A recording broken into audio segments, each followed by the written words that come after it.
Interesting was the rubber workers when they went in. They go in with the steel workers. Is that who they went in with? Yes. Okay. We got all of their items, and we have every presidential plaque for the rubber workers, and we can't have them all out here. But Mike Stone was here for the dedication, so that's why we chose him. And I let Earl do the choosing of that one. I had nothing to do with it. I said, you pick out what you want. This has to do with him and the presidents.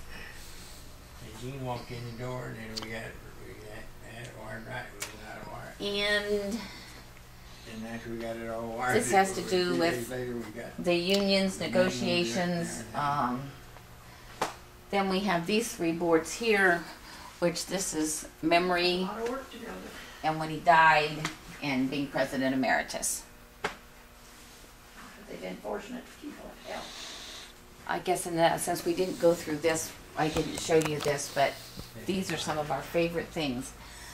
This one and all this, and behind you to the right are the cartoons. I personally have two favorites. I like this one where he's at the pearly gates and with his organized sign, and St. Peter says, I think you can put that down now, John. And the other one I liked is when he was retiring, all of the cartoonists were very upset because if they did a cartoon of him, they could almost be guaranteed a front page. Mm-hmm. And this showcases more UMWA items. We actually have a miniature of that big statue.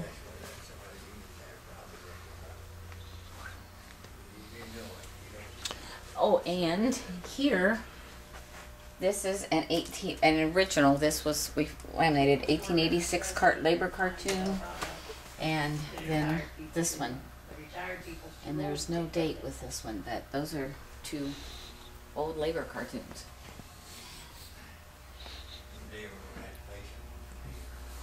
Okay. Overseas stuff. That particular desk was John L. Lewis's desk. One of his desks. And I am told by the secretary's nephew that John L. could stand beside his desk, jump straight up in the air and jump on top of the desk and land on the desk.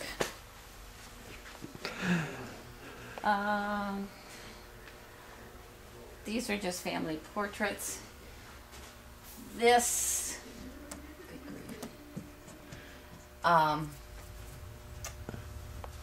is a portrait done by Alton Tobey. He was a famous artist, and he passed away, and his family contacted us and asked if we would like to have this in the museum. And it came unframed, so our carpenter apprentice program built the frame, and we have it.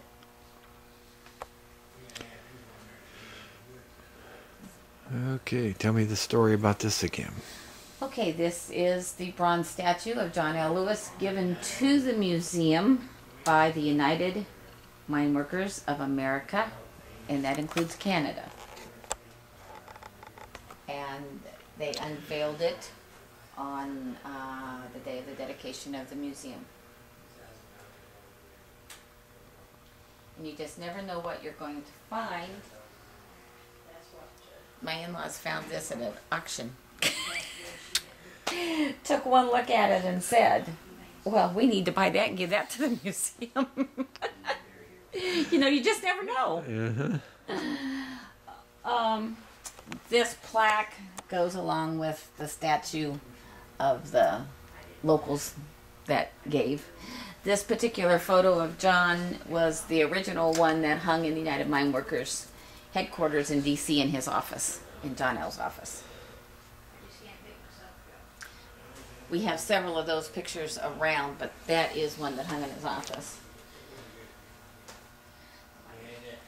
One of the things that's interesting about this, because this came from Gerald Griffiths, this particular pictures that are all in the same frame, taken at the same time time. And I honestly don't remember where he was. If I knew, I don't remember. But they were all taken at the same place. And the photographer caught a different expression every time. Very good. And over here, we have a lot of personal photos. One of my favorites, he's reading Blondie. And here he's smoking a pipe, which is unusual. He usually had a cigar. You just very seldom saw him with a pipe.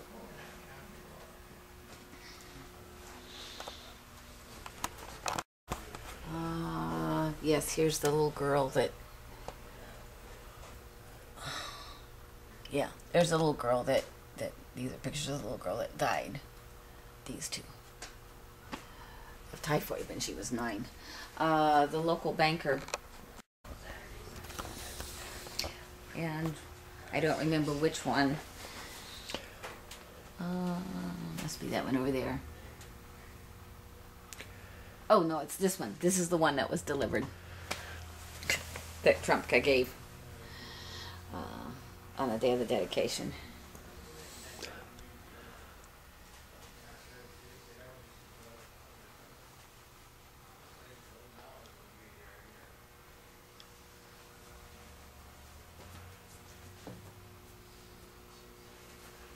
Oh, this is a great way to do this. And then you can, when you get it all filmed, then you can look back and you can remember what's here. Yep. That's a great idea. And with some luck, I'm going to get this on YouTube for you as well. Oh, that would be wonderful.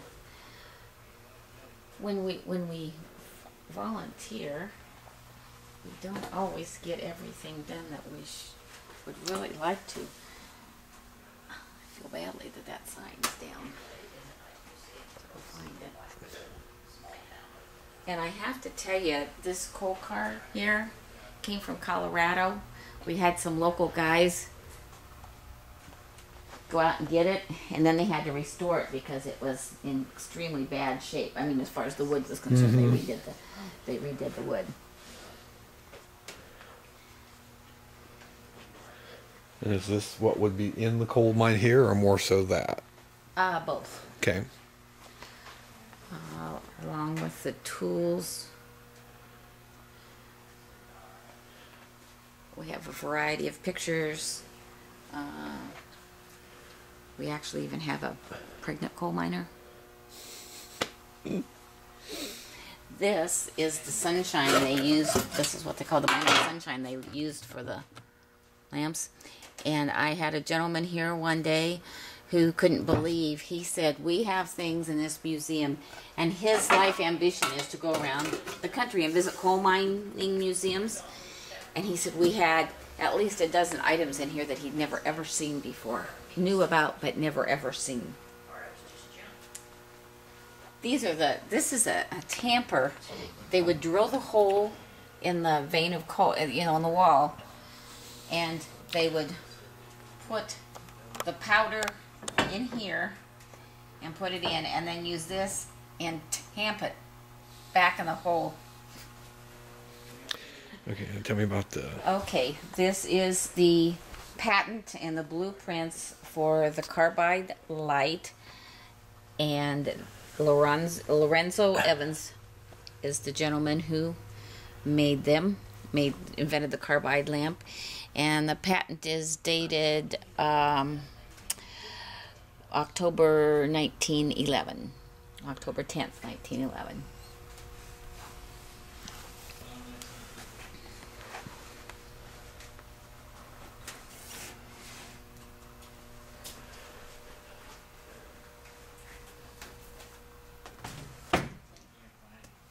And did Ted tell you that we have the caboose? Did he talk about the caboose went by? Okay. Tell me about it, though. Okay, the caboose was moved. It was given to us by the Burlington Northern Railroad. And we had to get it from the Burlington Northern tracks to over there. And once they got it set up, they applied for the grant from that KCCI and Casey's does, Mm-hmm. and that's how they were able to move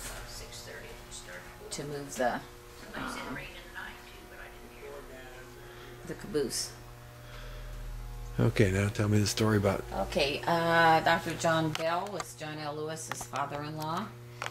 This is not his actual desk, but he had a desk just like this, basically.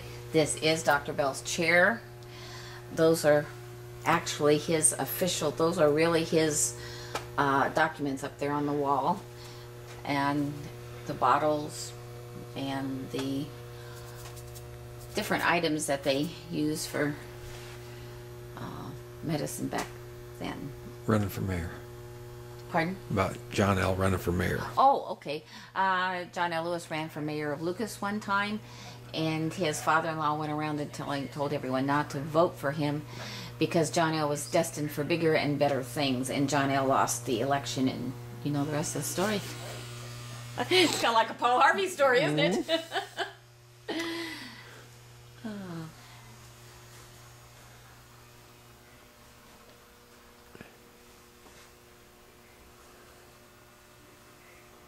The railroad was, I mean, the town of Lucas is here because of the railroad came through, and of course that was instrumental for the coal. So we try to make sure that the railroad is a prominent feature. The story about Cleveland and his dad being. Oh, okay. John L. was actually born in what we called Old Cleveland. It's just a mile or so east of Lucas. And he lived there for 2 years. When he was 2 years old, they blacklisted his dad because his dad tried to start a labor union here in Lucas. So they traveled around the states, the south central part of the Iowa, and then he came back here at the age of 17.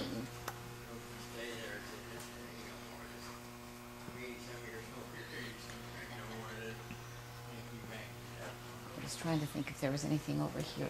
Oh, I know. It's okay. Dan put this up wrong. Right here you have this big safety pin, and then you have this tag back here. Every miner had a number. The tag is 58, and the safety pin is 129, I believe. Anyway, this is how you tag. You wore the safety pin on your clothes. The tags, the numbers on the tag and the safety pin match. They were your number. So when you loaded up a cart of coal, you put your tag on that cart of coal, and you were. They kept track of how much you mined. And were they paid differently for that? They were paid. Yes, if you had so many, however much work you did, why sometimes you were paid a little bit extra. We also had the script, Tennessee Ernie Ford's song 16 Ton. Uh-huh. I owe my soul to the company store is an actual fact. If they lived, they had to pay $4 a month, I think it was, to live in the company house. Then they were paid in company script, and the coal mining company then owned the stores, and you were paid in script, so you bought your items that you needed to live on in those company stores. And we have some of that script back here. So you just never got out from under the company. They owned you. Yes.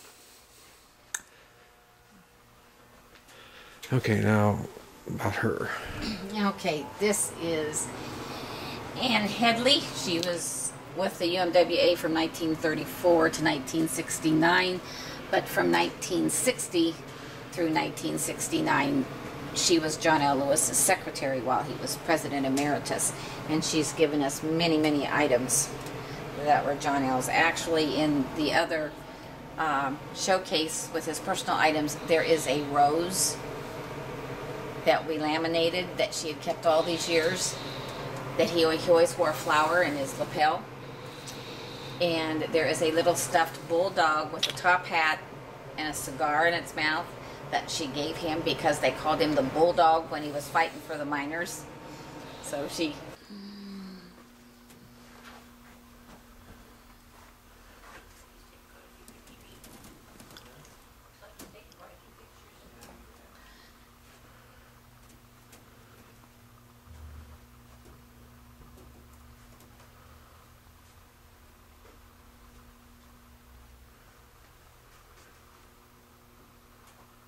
That's his daughter, Catherine.